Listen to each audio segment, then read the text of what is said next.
নমস্কার বন্ধুরা, কেমন আছো সবাই? আশা করি তোমরা সকলে খুব ভালো আছো। আর আমি তো ঈশ্বরের কাছে প্রার্থনা করি তোমরা যেন সকলে খুব খুব খুব ভালো থাকো। আর তোমাদেরকে স্বাগত সাধারণ ফ্যামিলির একটা নতুন ভিডিওতে। আজকে আমি কোনো ব্লগ নয়, আজকে একটা রেসিপি তোমাদের সাথে শেয়ার করব। দেখো বন্ধুরা, আমরা সকলেই জলখাবার নিয়ে বাচ্চাদের টিফিন নিয়ে ভীষণ চিন্তার মধ্যে থাকি। তাই আজকে ভাবলাম তোমাদের সাথে একটা জলখাবারের রেসিপি শেয়ার করি। আর এইটা পুরো আটা দিয়ে তৈরি, আটা আর ডিম দিয়ে। তো যে কোনো সময় যে কোনো মুহূর্তে আমরা এটা বাচ্চাদেরকে করে দিতেই পারি। তো চলো বন্ধুরা দেখে নিই। দেখো, আমি এখানে আটা নিয়েছি মোটামুটি 2 কাপ। আর তার সাথে একটা ডিম নিয়ে নিলাম। ডিমটা কিন্তু তোমরা এখানে দুটোও দিতে পারো, অসুবিধে নেই। আর দিয়ে দিলাম আমি চিনি গুঁড়োটা এই কারণেই দিলাম বন্ধুরা, তাতে কিন্তু এটা সুবিধে হয় গুলতে। আর দিলাম 1 চিমটির মতন খাবার সোডা। আর দিয়ে দিচ্ছি দুধ দিয়েই আমি এটা পুরোটা ব্যাটারটা বানাবো। বন্ধুরা, এটা তো অনেকেই বানিয়ে তোমরা বাড়িতে খাও, আমরা বাড়িতে খাই, যেটাকে গোলা রুটি বলি। এটা কিন্তু গোলা রুটি নয়, এটা হচ্ছে প্যানকেক আমরা সাধারণত ময়দা দিয়ে খেয়ে থাকি, কিন্তু যা গরম পড়েছে আর ময়দাটাও আমাদের খাওয়া খুব একটা শরীরের পক্ষে ভালো নয়, তাই আমি আটা দিয়ে করলাম। আর দেখলে এর ব্যাটারটা, দেখো বন্ধুরা, ব্যাটারটা কিন্তু গোলা রুটির মতন অত পাতলা হবে না, একটু ঘন হবে। তো চলো বানিয়ে ফেলি।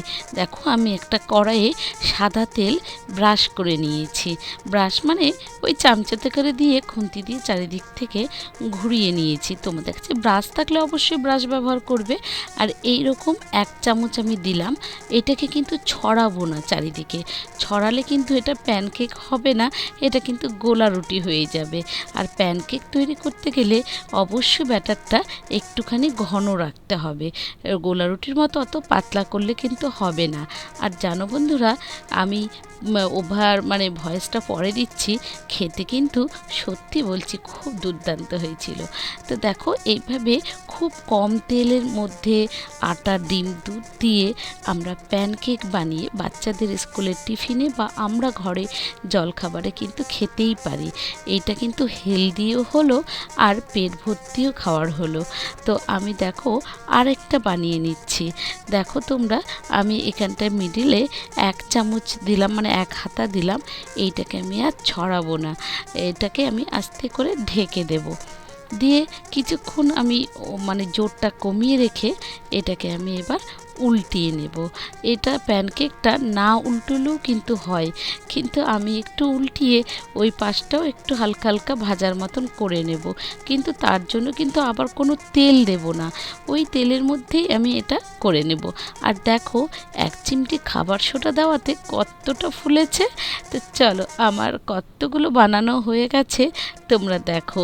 তো বন্ধুরা, এইরকম একটা সুস্বাদু এবং স্বাস্থ্যকর জলখাবার তোমরা সকলে কিন্তু বানিয়ে ফেলো। আর যদি রেসিপিটা খুব খুব ভালো লেগে থাকে তোমাদের, তাহলে কিন্তু অবশ্যই রেসিপিটা সকলের সাথে শেয়ার করো, যাতে সকলের উপকারে হয়। বন্ধুরা, এরকম রেসিপি যদি তোমরা আরও পেতে চাও, তাহলে কিন্তু অবশ্যই আমাকে কমেন্টস করো। তো কেমন লাগলো রেসিপিটা জানো বন্ধুরা?